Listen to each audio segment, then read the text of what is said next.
Hi there, Sanmunani Mulweni. Welcome to Fix Channel. If you're new here, please subscribe before the end of the video. If returning, thank you for love and support. I appreciate you.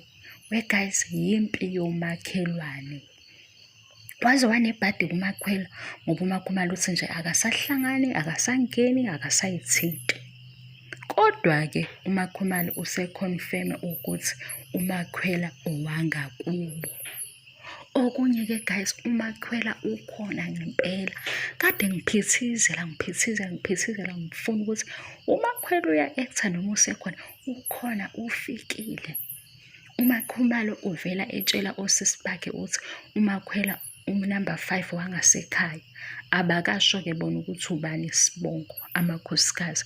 Kodwa useyavela kokuzolandela ukuthi etshele osisi bakhe ukuthi umakhwela owangasekhaya. And uthi nje ayikho into emhlanganisa naye. Phela maye owangakubo amakhumalo ngeke ehlale engamazi. Kwase kwakubi ukuthi umakhwela uzongena emzumbe, umakhumalo engasayingeni indaba zabantu, esenake indaba zakhe kuphela. Hayi kodwa uyayisiza phela ey'ndabeni zabantu ngoba ukhuluma iy'ndaba zabantu kakhulu.